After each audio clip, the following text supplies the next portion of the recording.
Hi friends, how are you? Today మన tourist place వచ్చేసి Jebel హఫీట్. ఇది ఒక ఎత్తైన కొండ. మొత్తం యూఏఈకి అంతా కూడా ఇదే హైయెస్ట్ మౌంటైన్ అనమాట. యూఏఈ టూర్ వచ్చిన వాళ్ళు ఎవ్వరూ కూడా దీన్ని చూడకుండా వెళ్ళరు. ఎందుకంటే అంత ప్రత్యేకమైనది ఈ పర్వతం జబల్ హఫీట్. టూరిస్టులని అట్రాక్ట్ చేయడానికి ఈ జబల్ హఫీట్ క్రింది పక్కన ఈ ఎడారి ప్రాంతంలోనే ఒక పార్క్ని ఏర్పాటు చేశారు. ఇక్కడ ఒక డైనమిక్ ల్యాండ్స్కేప్ని కూడా మనం గమనించవచ్చు. ఇది చాలా సంవత్సరాల క్రితం ఏర్పడింది అని అంటారు. ఈ పార్క్లో మనం ఉన్నంతసేపు విసుగు చెందడం అనేది ఏమీ ఉండదు. ఎందుకంటే పిల్లలు ఆడుకోవడానికి, పెద్దవాళ్ళు వాకింగ్ చేయడానికి, జాగింగ్ చేయడానికి చాలా అనుకూలంగా ఉంది. అలాగే ఇక్కడ ఒక వాటర్ ఫౌంటైన్ ఏర్పాటు చేశారు. అదేవిధంగా న్యాచురల్గా వర్షాలు పడుతున్నప్పుడు కొండపై నుంచి వాటర్ కిందకి పడుతూ ఉండడాన్ని కూడా మనం గమనించవచ్చు.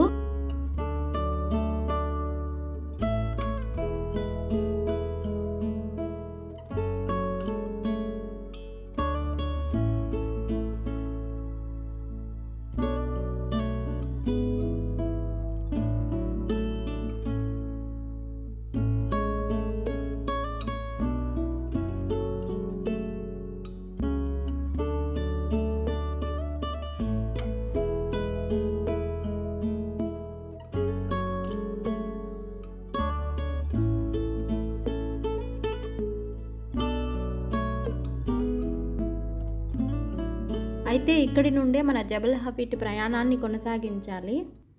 చాలామంది జబల్ హఫీట్ విజిట్ చేయడానికి వెళుతూ ఉంటారు. ఇందులో టూరిస్టులతో పాటు లోకల్ వాళ్ళు కూడా ఫ్రీక్వెంట్గా వెళ్తూ ఉంటారనమాట. యూఏఈకి వచ్చినప్పటి నుంచి మేమైతే ఇది 3వ సారి వెళ్తున్నాము.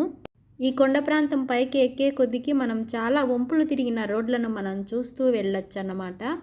జబల్ హఫీట్ పైకి వెళ్ళడానికి రకరకాల వాహనాలని ఉపయోగిస్తూ ఉంటారు. కొంతమంది సైకిల్లో వెళ్తూ ఉంటారు, మరి కొంతమంది బైకులు కూడా ఉపయోగిస్తూ ఉంటారు. చాలా వరకు కార్లల్లోనే వెళ్తూ ఉంటారనమాట. మరి కొంతమంది మేమైతే చూసాము నడుస్తూ వెళ్తున్నారు. అంత సాహసం మేము చేయలేదు, కానీ చక్కగా కారులో అయితే పైకి వెళ్ళాము. యూఏఈ మొత్తం కూడా ఈ మధ్యకాలంలో అంతర్జాతీయ టూరిస్టు ప్లేస్లలో ఇది ఒకటిగా చేరుకుంది. ఈ జబల్ హఫీట్ వచ్చేసి అలైన్ ప్రాంతంలో ఉంటుంది. ఇది 1200 మీటర్లు అంటే 4000 అడుగుల ఎత్తున ఉంది. వెహికల్లో ఎవరైనా ఒమాన్ వెళ్ళాలి అని అనుకుంటే వాళ్ళు అలైన్ నుంచే వెళ్తారు. ఆ విధంగా ఇది ఒమాన్ సరిహద్దుల్లో ఈ జబల్ హఫీట్ ఉంటుందన్నమాట.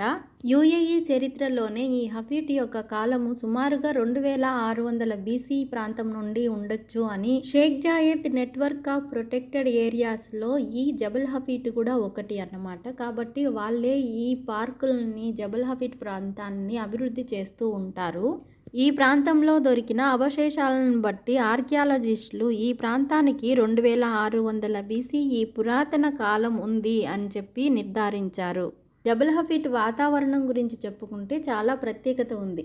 ఇక్కడ దేశంలోని ఇతర ప్రాంతాల కంటే వాతావరణం స్థిరంగా ఉంటుంది అన్నమాట. చాలా చల్లగా ఉంటుంది. దుబాయ్లోని కొన్ని ప్రాంతాల్లో 40కి పైగా ఉష్ణోగ్రత నమోదైనా కూడా ఇక్కడ మాత్రం 40కి లోపలనే చాలా చల్లగా వాతావరణం కలిగి ఉంటుందన్నమాట.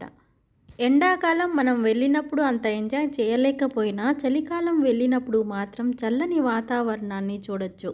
మేఘాలు మన చేతికి తగిలినంత ఆనందాన్ని మనం పొందవచ్చు అన్నమాట.